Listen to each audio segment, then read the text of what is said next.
Magandang araw sa atin lahat mga kababayan, saan man panig kayo ng daigdig. Naroon dito na naman tayo sa another episode ng ating vlogs. Badong Ratilis po.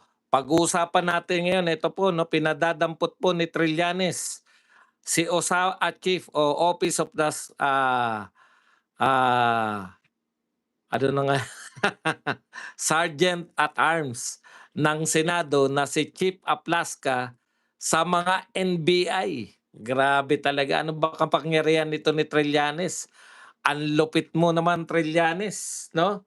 Para magpaano pa, walang katungkulan po yan, ha? Walang katungkulan, nakikipag-away kung kani-kanino na mga tao ng gobyerno, hindi po untouchable po ba si Trillanes?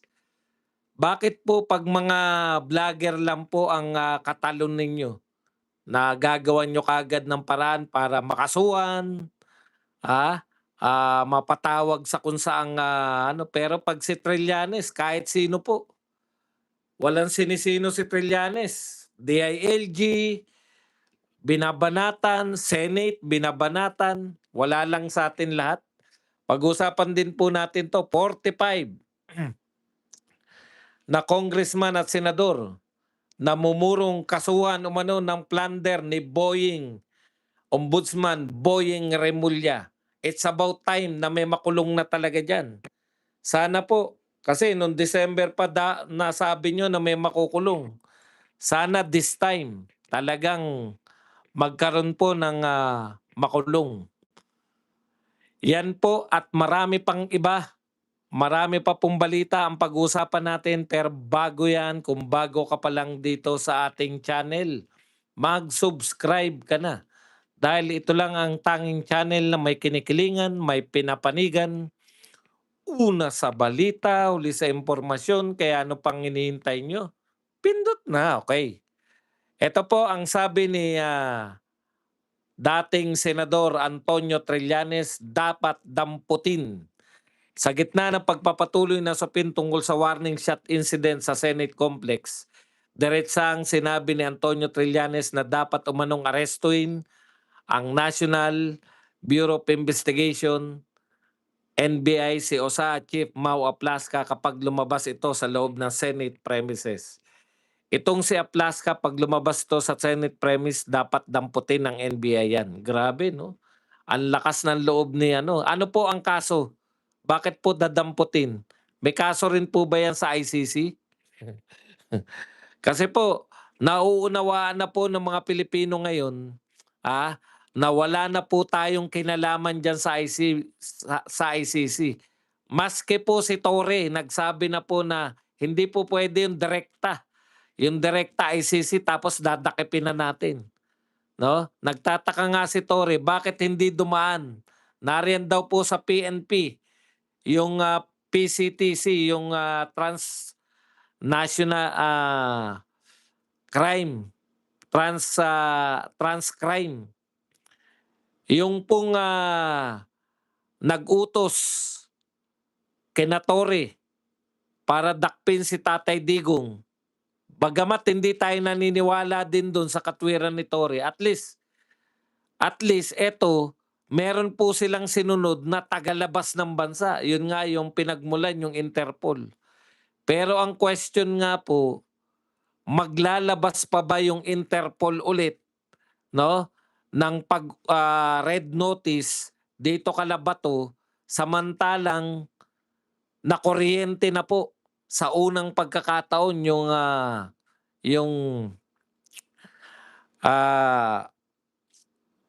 Interpol, 'di ba?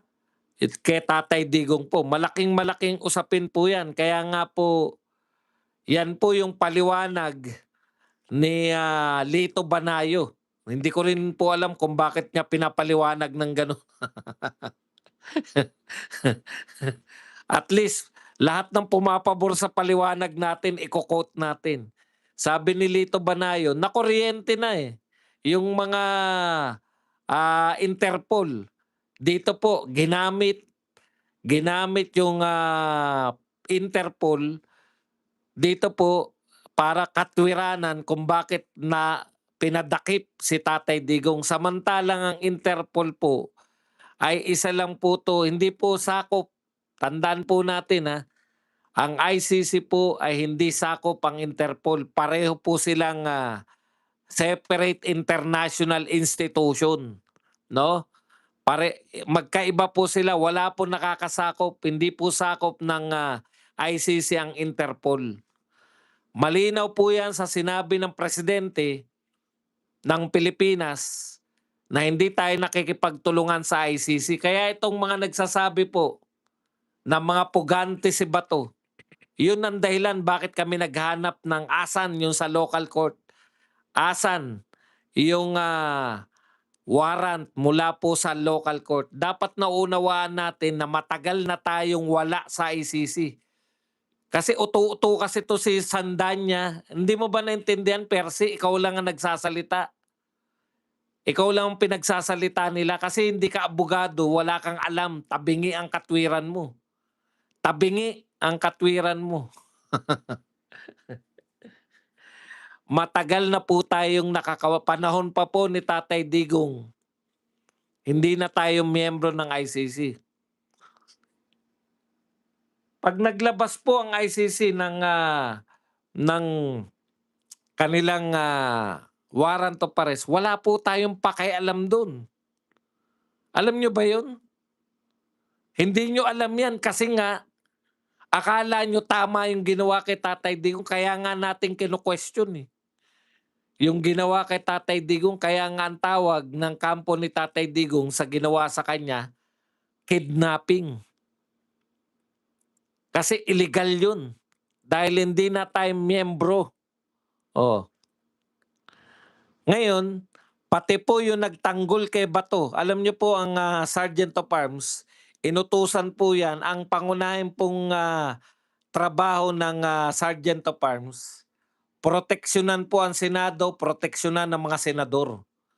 Proteksyonan po yung institusyon. Sa tingin ba ninyo mali ang ginawa ni Aplaca? May mga armadong grupo na hindi nakipag-coordinate kahit na ano pa yan. Dapat nga NBI pinagpapaliwanag nyo, eh. Oh, bakit po wala pong paliwanag yung NBI? Bakit sila naroon sa Senate? Ano pong ginagawa nila dun sa Senate? Yun lang naman, eh.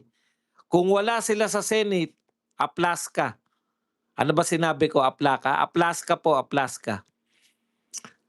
Kung wala po sila sa Senate, paano sila mapuputukan? Paano sila makakaganti ng putok? Simple lang, di ba? Sino po ang nag-utos sa kanila na magpunta sa Senate? Doon po kasi nagmula po yung ating kaguluhan lahat, eh. Ang putukan po, kahit na ano pa pong sabihin nyo, Aplaska. Kahit na ano pa pong sabihin ninyong katwiran, na hindi sila yung unang nagpaputok, na sila ay gumanti lang ng paputok, in the first place, paano magkakaroon ng putukan kung kung naroon kayo, kung wala kayo doon?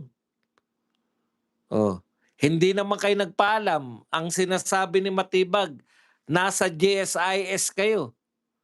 Kaya dapat magpaliwanag din po yung taga GSIS. Bakit nila pinayagan? Alam po nila, eh. Kaya dapat isama po sa investigasyon. Kung mag-iimbestiga po yung Senate, isama po yung, nag-request di umano.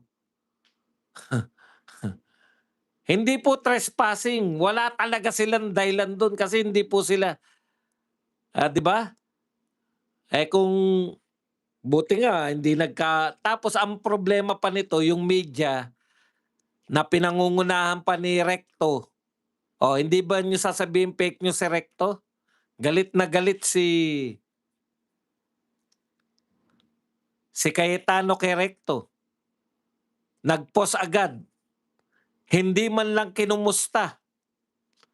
Hindi man lang kinumusta ni Recto yung mga senador kung okay ba sila. Alam niyo po ba yung executive secretary, parang little president 'yan. Hmm. Ano po yung purpose ng NBI dun, 'di ba? Dapat maimbestiga. Ano rin yung purpose ni GSIS, bakit po bakit po nag-request siya ng mga NBI? Dapat malinaw din 'tong GSIS na 'to, eh. Ano yung purpose mo? Bakit ka nag-imbita ng mga NBI diyan sa compound mo? Eh, alam na alam mo na yung compound, ah, alam na alam mo na yung compound ng, GSIS at saka Senate, magkarugtong lang kayo dahil isang building lang 'yan, eh. Okey. So, baliktad po kasi. Marami po nakikialam tapos sila pa po yung utos ng utos na ipadakip o ipahuli yan. Nagtataka po ako kay Trillanes, eh. Ano po yung papel talaga ni Trillanes na legal, eh? Kung wala pong legal na papel si Trillanes diyan, bakit po siya nakasawsaw sa lahat? Tapos baliktad pa ngayon nasuspindi, eh, si Aplasca pa.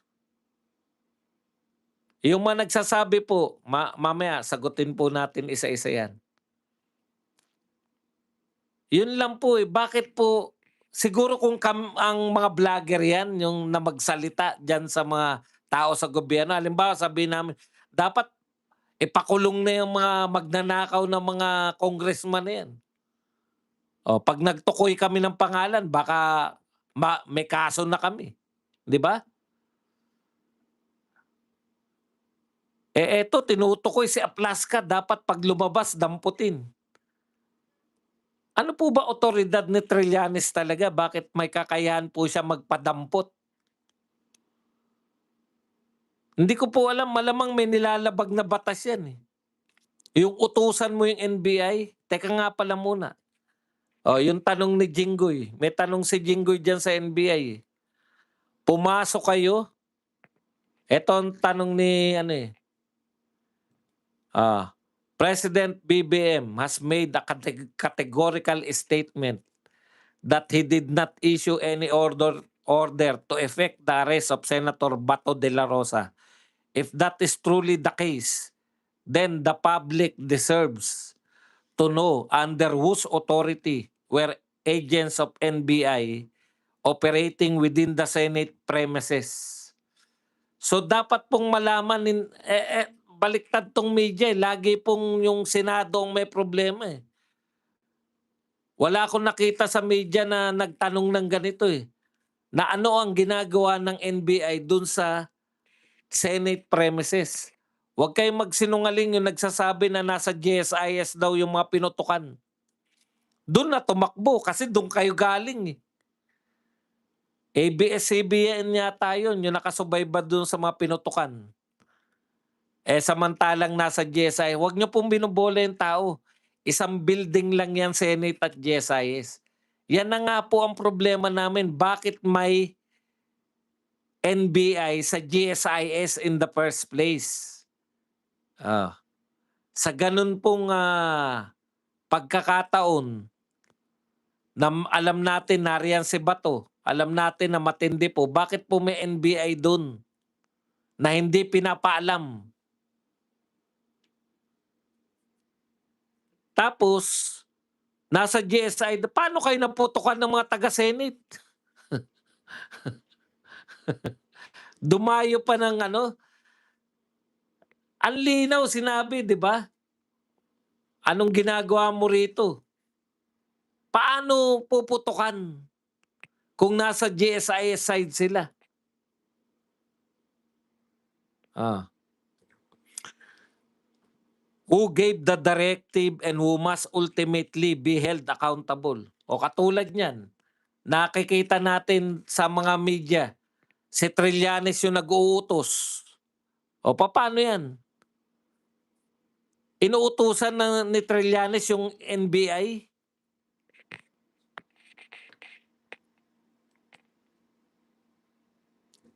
Okay. Alam niyo po, eto, kahit papaano si Boying nagsasalita po na labas na naman, labas na rito. Bagamat hindi po natin sinasang-ayunan yung pina-dismiss niya, hindi pala pina-dismiss, pina-suspend si Aplasca, eh, dito po sang-ayon tayo rito. tinatayang 45 congressman at senador na mumurong kasuhan umano ng plunder ni Ombudsman Boying.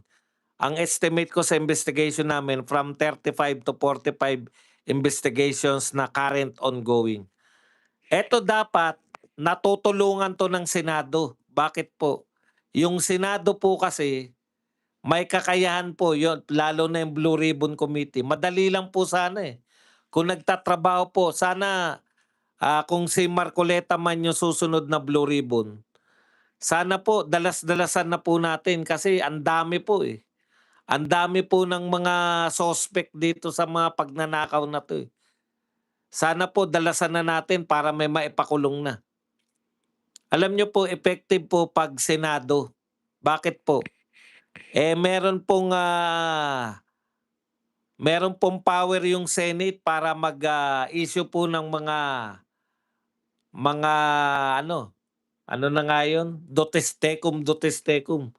Tsaka magpatawag po ng mga testigo at 'pag hindi po tumalima yung mga pinatatawag ng Senado, mga witnesses, eh, puwede po silang,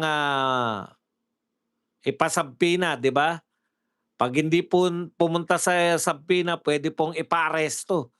Yun po, ayan po ang wala yung ICI dati.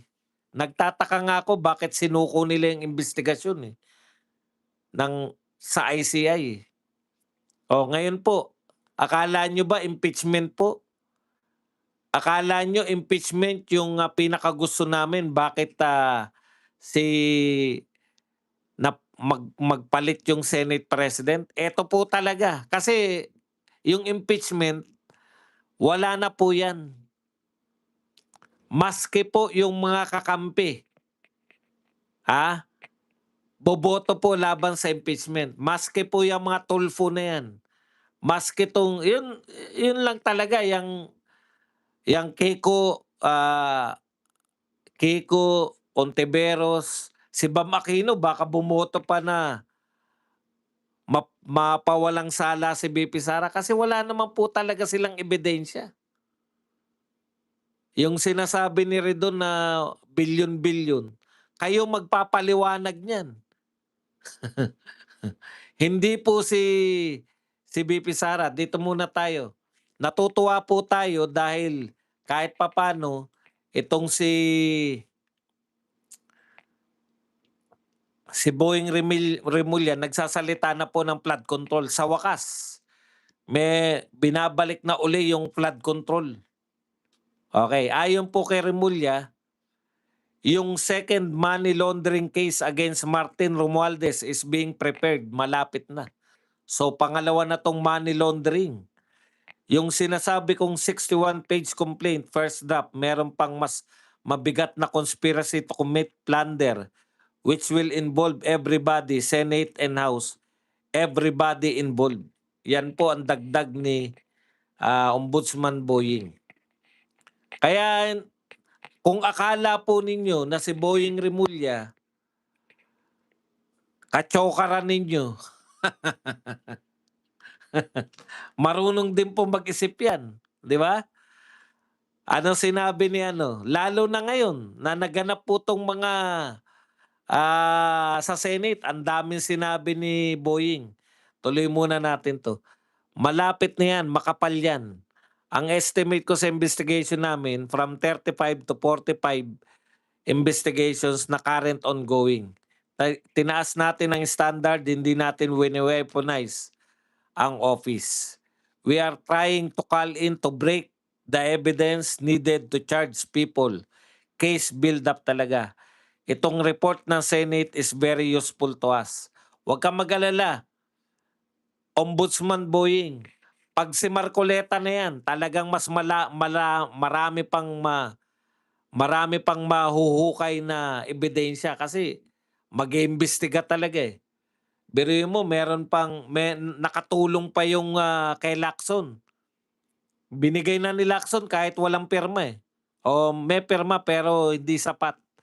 Binigay na ni Lacson yung report niya, eh, kahit konti lang para kunwari may nagawa.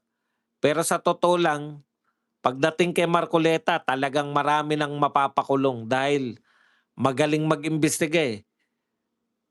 Totoong nag-iimbestiga at gustong maghanap ng mga, mastermind si Marcoleta.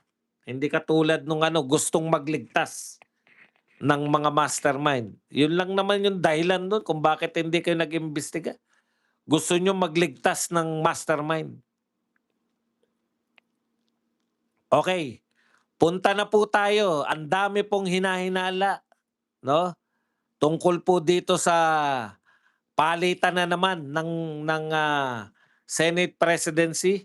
Sa Lunes daw magkakapalitan. Oh, eto po, ang isa pong, akala niya siya talaga. Sabi po ni Kiko, "Hindi po tayo interesado sa pagiging Senate President." Kiko, mas lalo kaming walang interes na maging Senate President ka. Wala kaming kainte-interes na ikaw yung mamuno sa Senado. Di mo ba alam yun? Wala kaming palag wala kaming kabilib-bilib sa'yo.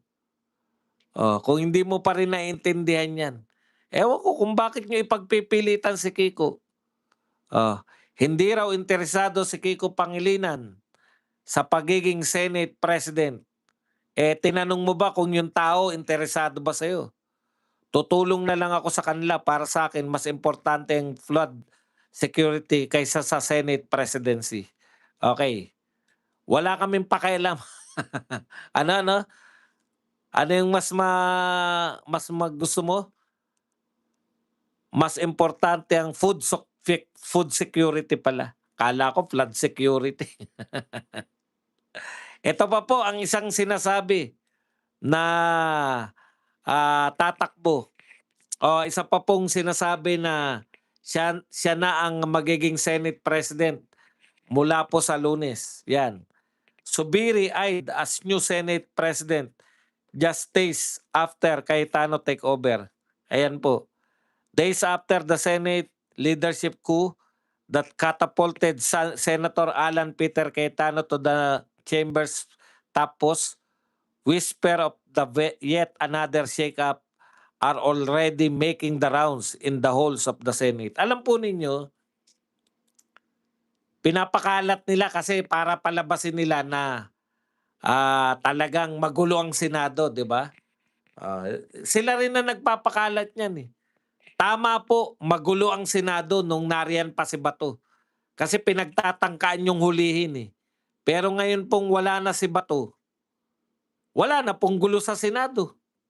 Oh, wala nang manghuhuli. Bakit naman lulusob pa yung NBI diyan?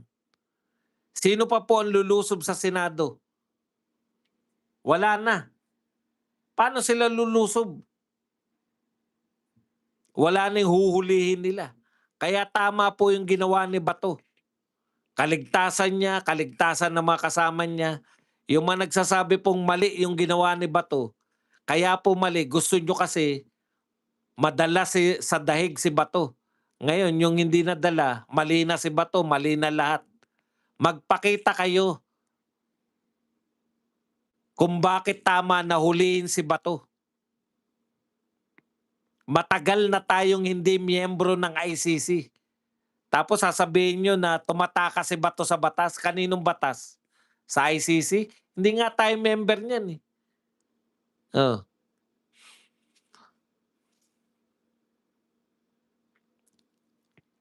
Okay. Eto pa si Subiri. Alam nyo, eto lang masabi ko. Para po kayo makapagpapalit ng bagong Senate President, kinakailangan may bumaliktad po dun sa 13 na bumoto kay Cayetano. Alam nyo po bang ginawa nyo sa 13? Iniwan nyo sa ere. Walang kamalay-malay na magkakaputukan. Lahat ng hindi majority, wala na. Pinangungunahan, unang-unang umalis. Walang iba kundi si Lito Lapid. Mabilis pa sa 4:00, eh. Literal na mabilis pa sa 4:00. Ano ibig mo sabihin ba dong na literal na mabilis pa sa 4:00? Eh, 3:59 pa lang, eh, umalis na, eh. Isa isang minuto, isang minuto pa. Ang tindi mo talaga, Lito Lapid. Hindi ka na nga nagsasalita, unang-una ka pa sa takasan.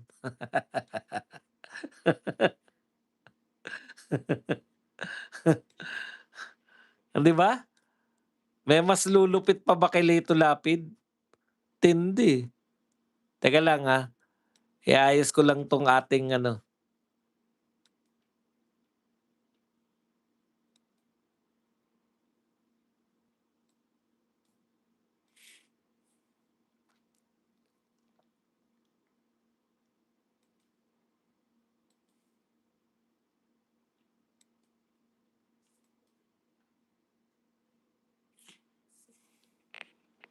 Okey. Ngayon, kung kayo ang 13, nakita niyo yung mga kasamahan niyo wala na, ano man ang dahilan nila, kasi may pumapalag na ngayon, hindi raw nila alam, hindi raw sila natimbrehan, nagkataon lang, nagkataon? Alam niyo, 'pag nagkataon po, at least merong naiwan na isa, eh. At least meron po naiwan na isa o dalawa o tatlo para sabihin na nagkataon. Putya, alam na alam yung oras ng paglusob, talagang talagang wala na po lahat yung mga minority tsaka yung dalawang, independent. Wala na sila. Oh, tapos sasabihin niyo nagkataon? Nagkataon lahat na ang natira yung 13, yung 13 senador, yung majority sila lang ang natira, nagkataon nung nagputukan? O ngayon, kayong 13, sino sa kanila sa tingin niyo ang sasama dun sa mga nawala na bago pa magputukan? Tapos ang malupit pa niyan, dapat yung mga pronouncement ninyo hindi yung parang sinisisi niyo pa yung leadership ng Senado. Yung mga naninisi po kay Alan Peter Cayetano na buhat po ng naupo yan, magulo na. Araw pa lang po yan. Kayo, mga ipokrito kayo, ipokrita. Bakit? Ang tagal-tagal ni Tito Soto, walang walang imbestigasyon na nagaganap. Walang naitulong sa krisis, wala talaga lahat. Sila Marcoleta pa rin yung mga naninita diyan sa mga kalagarin, eh, sa mga sekretary ng energy. Sila Marcoleta pa rin yung, pumupuna kung ano nangyayari sa ano natin, sila pa rin ang concern. Walang silbi talaga yung nagdaang leadership ng Senado. May silbi siya sa mga pinoprotektahan. 'Pag hindi nag-imbestiga, may pinoprotektahan. Mga kapatid, bago po tayo tumuloy, papaalala ko lang. 2,298 tayo, 767 lang po yung nagla-likes. Mag-likes po tayo. 768 lang. Alam ko po na nakakalimutan niyo lang kaya pinapaalalahanan ko lang po kayo. Okay.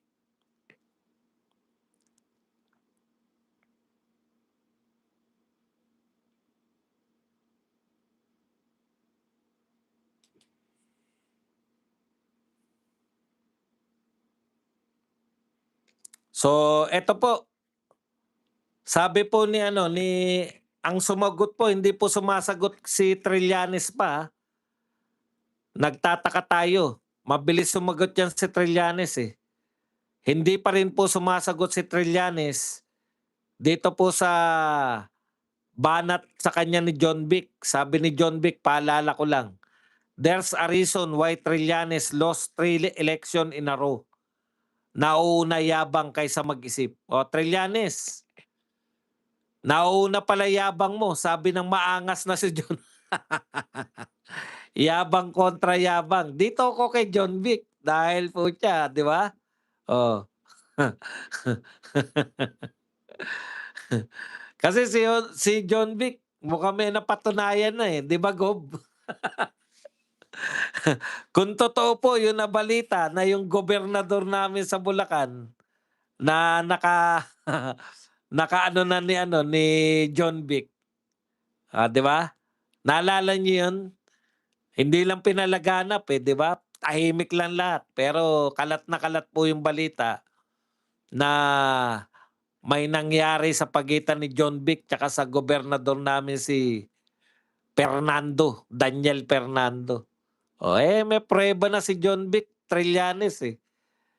Sa'yo wala pa kaming pruweba. 'Pag nagpang-abot kayo talaga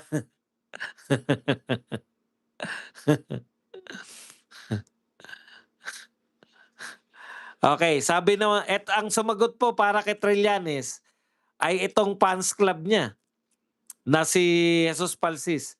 Yung yaban ni Trillanes napaaresto at napakulong si Duterte sa ICC. Ikaw, sir, ibig niyang sabihin ng sir si John Vic. Ikaw sir, nasa harap mo na si bato, pinatakas mo pa. Alam mo Palsis, ah, eto hindi ko alam kung niloloko mo ng harap-harapan ng mga tao, eh. Nakaharap kami, alam namin yung naganap, si John Vic ang nagsabi. Sila nagpahuli kay Duterte. Tapos sasabihin mo ngayon si Trillanes, ikaw naman, oh. Ang nagpahuli kay Duterte na nadulas si John Vic, 4 sila. Oh, hindi niya na lang binanggit kung sino. Ano ba naman 'yan? Ngayon si Trillanes na nagpakulong, galing talaga ng mga teka muna, mukhang may sinalang ako na nasunog na.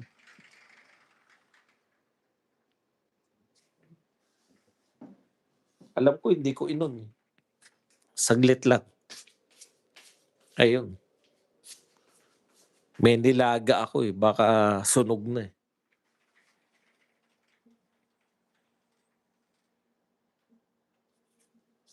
Okey, balik tayo.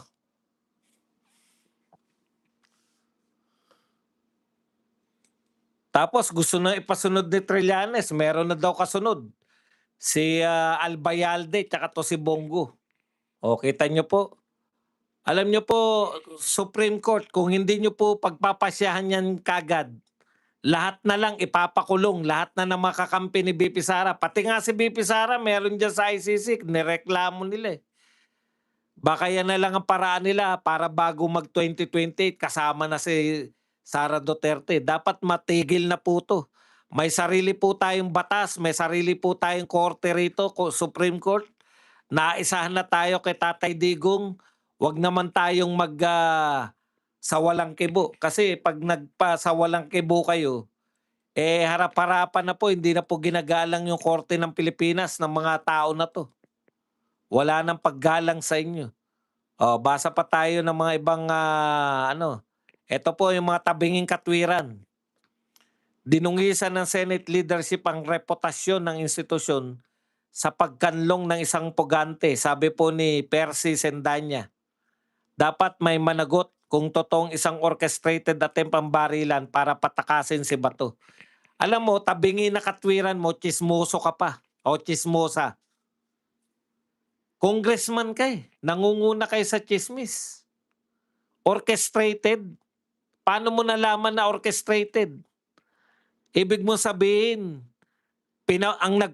para maging orchestrated yan, yung mga katwiran mo tabingi. Talagang ano ka, eh, ang galing ng mga iniisip mo kaya kaya ka na-stroke, eh. Hindi ko po kinakantyawan yung mga na-stroke, ha. Pero etong tao na 'to, nagkataon po na mambabatas, gumagawa ng batas, pero ang lakas po. Orchestrated, ibig mong sabihin gawa-gawa lang 'yun, walang NBI do'n? Ano yung sinasabing nagpaputok din yung NBI? Walang NBI do'n, tabingi? Para mag-orchestrate, sino nag-orchestrate? Si Alan Peter Cayetano? Siya yung nagpapunta sa NBI, "Punta kayo rito para magkaputukan."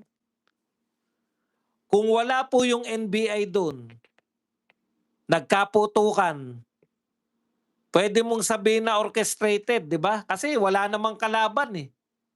Sino yung pinaputukan ng, OSAA? Oh, pero 'yan po, orchestrated, ang ibig sabihin ng orchestrated, gawa-gawa lang ni Peter Cayetano lahat.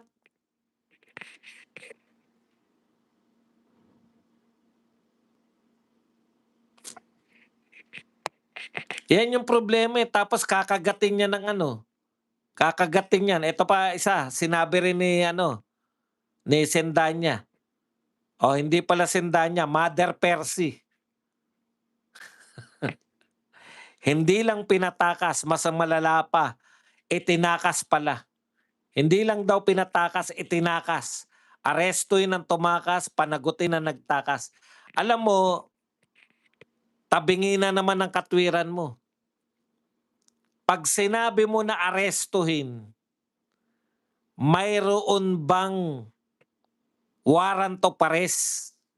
Sabi na nga ng PNP, walang warrant, walang arrest, eh.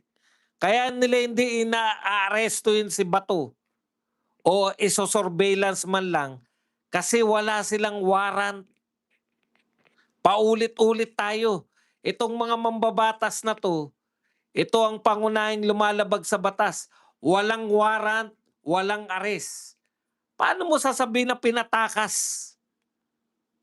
Tumakas. Hindi siya tumakas, wala nga siyang warrant, hindi siya hinuhuli. Kung walang warrant, hindi aarestuhin. Umalis lang siya sa Senado para hindi na magulo.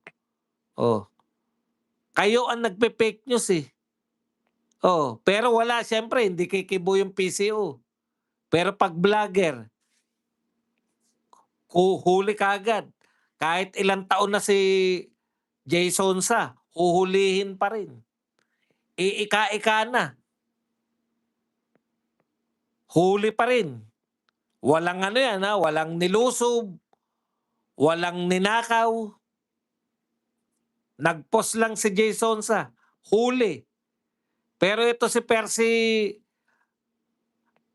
nananawagan pa ng mga rally-rally 'to na fake news naman ang sinasabi niya sa mga nagra-rally.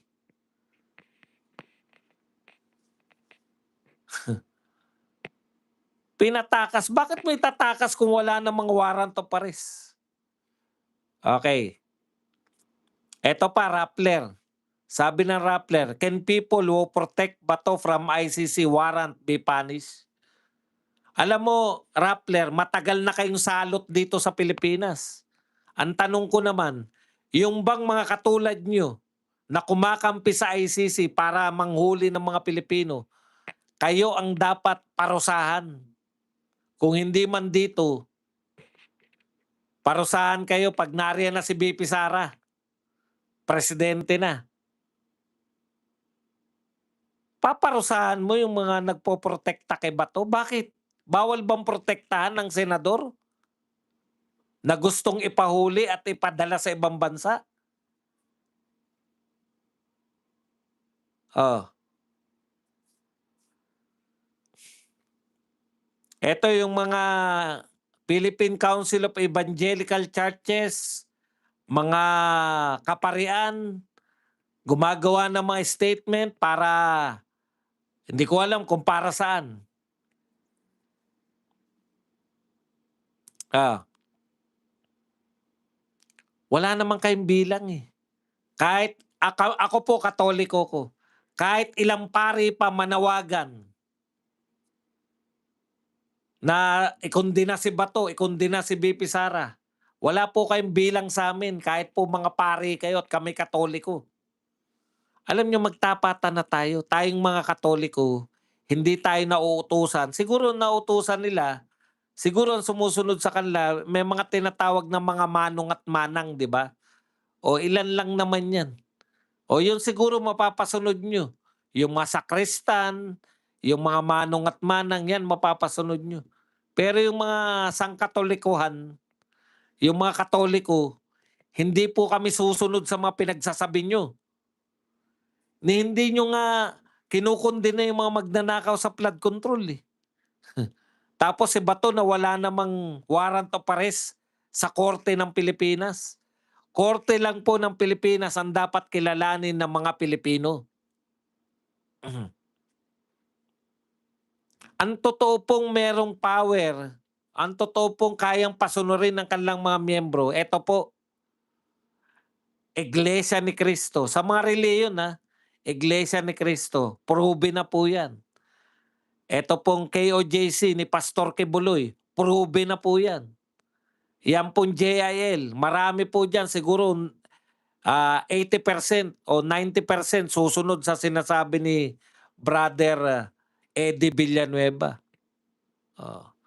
Yung iba po, wala pong power yan na sumusunod. Wala pa kayo napapatunayan. Kaya tigil-tigilan nyo yung kung kayo po, maniniwala po yung tao sa inyo kung kayo naglalabas din kayo na statement laban sa Calamartin at sa mga iba pang mga pinaghinalaang magnanakaw. Hindi eh. Wala kayong mga nilalabas na statement laban sa mga magnanakaw sa flood control. Pagdating dito kay Bato na may warrant of arrest sa ICC, ICC yun. Hindi po tayo sakop nun. O, paulit-ulit kayo, ICC, ICC. Hindi nyo pa rin po ba maintindihan? Hindi na po tayo miyembro ng ICC. 2018, tumiwalag na tayo 2019. Pagkatapos ng isang taon, wala na po silang kinalaman sa atin. Yung ICC, tapos na po. ICC pa rin kayo ng ICC. Bet nakakulong si Tatay Digong mo, tatay mong karton. Kaya nga kinasuhan yung mga nagpakulong sa kanya, di ba? Huwag kayong mag-alala. Maliliwanagan din yan. Kayong lahat.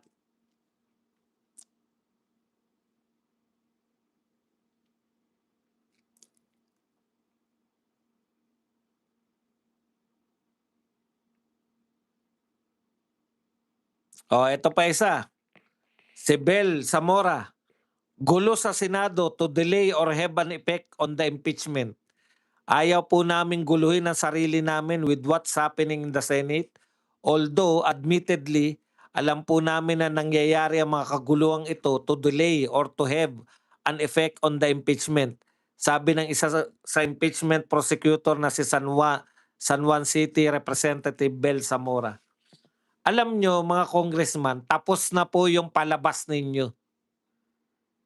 Ginawa nyo na lahat, hindi pa rin po nasira si BP Sara sa pananaw ng mga tao. Mahal pa rin ng mga Duterte ng mga tao. Wala po kayong pakialam sa Senado. Ngayon, umangal kayo pag hindi sila nag-convene bilang Senate Impeachment Court. Pag hindi sila nag-convene, yan, umangal kayo. Pero yung kabibigay nyo lang nung Huwebes, nagkaputukan pa, gusto nyo Huwebes, habang nagpuputukan, after ng putukan nila binigay yung yung impeachment eh. Gusto ninyo, Huwebes pagkatapos ng putukan, pabalikin ni Cayetano ng alas 12 ng madaling araw yung mga tao para talakayin na agad. Yun yung forthwith sa inyo, mga tokmol. Maghintay kayo. Ang tagal-tagal ninyong pinatagal ninyo yung impeachment dyan sa inyo. Nag-trial pa kayo. Tapos mamadaliin nyo na naman yung Senado. Wala kayong pakialam. Kung kayo man ay matatalo, alam nyo, wala na po kaming pakialam dyan sa impeachment. Talo na kayo. 13 kami. Magtapatan na tayo. Ang kinakailangan ninyo para mag-guilty si BP Sara, 16. 24 lang ang senador. 13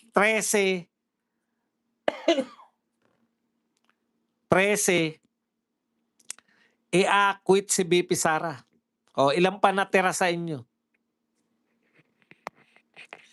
Hindi dahil sa kung ano pa man. Wala naman talaga kayo. Hindi lang po 13 ang mag-aakwit kay VP Sara. Yung 13 na yan, solid yan. 'Pag narinig ng mga Tulfo, lalo na si Raprap kasi tatakbo si Raprap, eh. 'Pag narinig ng mga Tulfo na yan lang ang inyong, yung narinig namin na inyong mga ebidensya, wala naman talaga kayong ebidensya, eh. Hindi niyo nga masabi kung magkano yung pera ni VP Sara, eh. Sinasabi niyo amlak-amlak.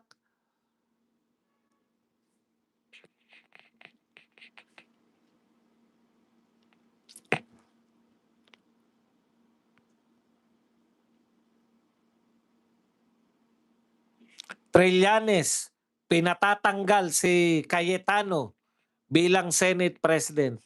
Ito po ang sabi na naman ni Trillanes, kailangang matanggal sa pwesto sa lalong madaling panahon si Alan Peter Cayetano. Bakit naman? Sino ka naman? Yung mga senador nga hindi mapatanggal, eh. 'Pag nakabalik diyan si Soto at inimbestigahan niya, madadali talaga itong Aplaska at si Cayetano. Itong si Aplaska, 'pag lumabas ito sa Senate premise dapat damputin. O yan, sinasabi niya na 'pag nakabalik diyan si Soto, kaya mong pabalikin si Soto? Hindi talaga ni Trillanes. Minsan si Trillanes hindi mo na maintindihan kung daig pa yung presidente kung magsalita, eh. Ibalik daw si Soto. Sumunod kayo. Kayong 13 bumaliktad na raw kayo. Kailangan ni Trillanes ibalik si Soto. Yan lang po ang ating topic. Puwede na kayong magtanong, magbigay na